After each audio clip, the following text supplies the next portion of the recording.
Respect is one of the few things in life that disappears the moment you try to grab it. The more you chase it, the faster it tends to move away. Welcome to the Stoic Inner Strategy. This is a daily podcast for leaders who want clarity, not noise, stillness before strategy, strength before response. One of the most common mistakes I see in leadership, and honestly, one of the most expensive, is confusing respect with approval. Approval is emotional. It's reactive. It fluctuates. Respect is observational. People don't feel respect, they develop it. And the Stoics understood this long before there was a thing like social media, performance culture, or leadership branding, before any of those things were thought of. Marcus Aurelius wrote reminders to himself about not being disturbed by praise or criticism, not because he was above it, but because he knew how corrosive it was to his judgment.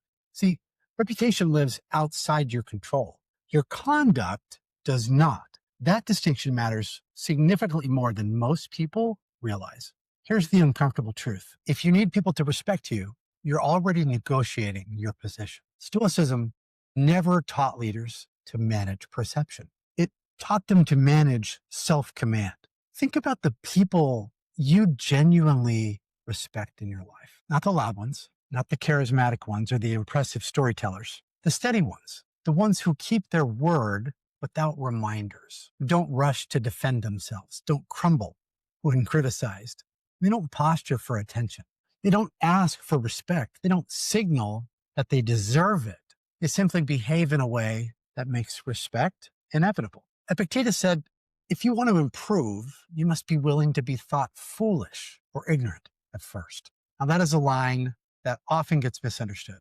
It is not about self-deprecation. It's really about independence. The person that needs to look competent at all times, they become fragile. The person who's willing to be misunderstood becomes dangerous in the best possible way.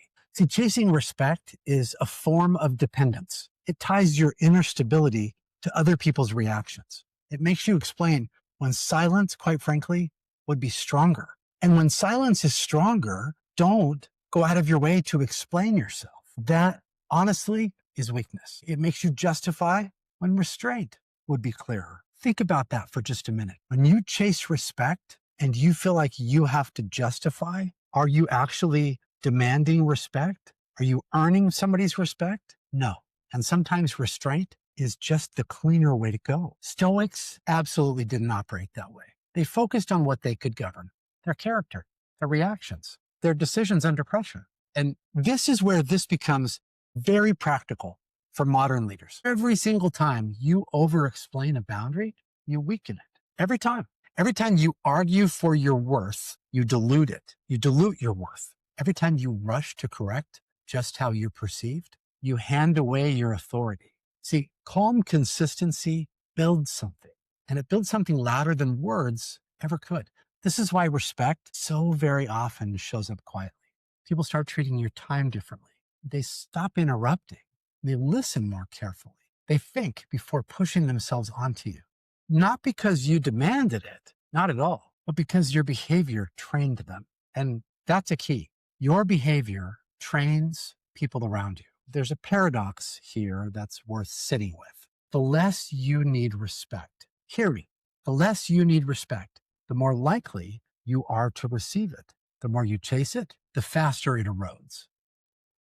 That's not philosophy, that's pattern recognition. You see it so often in leadership, you see it in parenting, you see it in relationships. How many of you have decided you're out of the dating pool? And as soon as you make that decision, you delete the apps from your phone. As soon as you make that decision, what happens? You meet the person that you began having a long-term relationship with. Now, I am certain for some of you, that's not how it went, but that's how it went for me.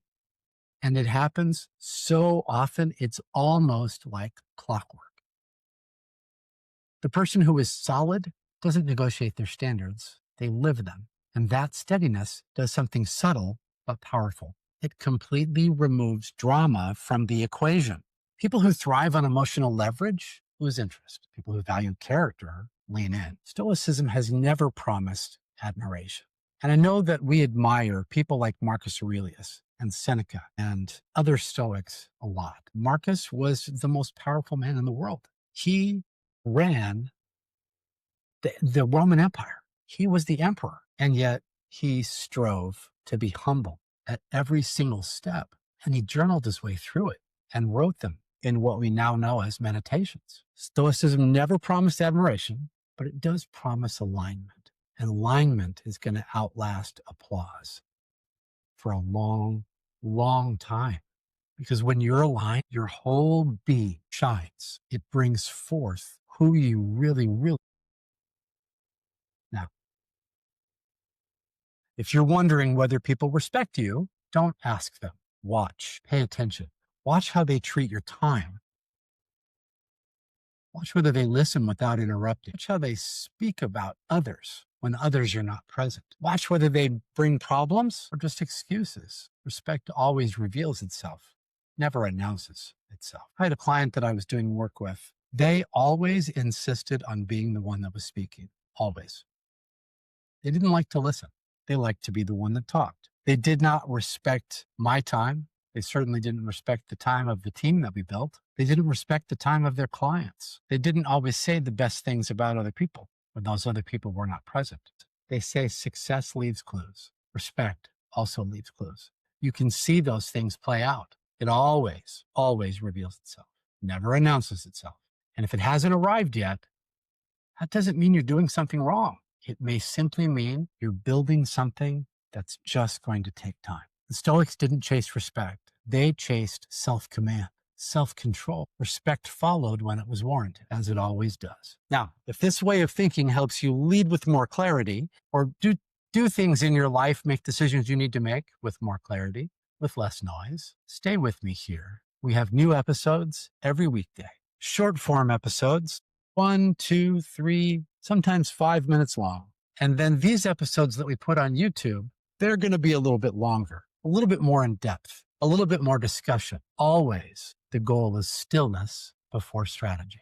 This is the Stoic Inner Strategy. I'm Scott Smith. Glad you're here. See you next time. And I hope you listen on the podcast. Available where all podcasts live. You can find it on Apple Podcasts. You can find it on Amazon. You can find it on Spotify or on your favorite podcast app. Glad you're here. Let's go. Thanks for listening to the Stoic Inner Strategy. If today's reflection gave you clarity, share it with someone who leads with heart. And remember this, stillness creates focus. Focus creates momentum. And momentum creates a life you're proud to lead. Subscribe on YouTube, Spotify, or Apple Podcasts, and keep building the strength within you. I'll see you next time. Let's go.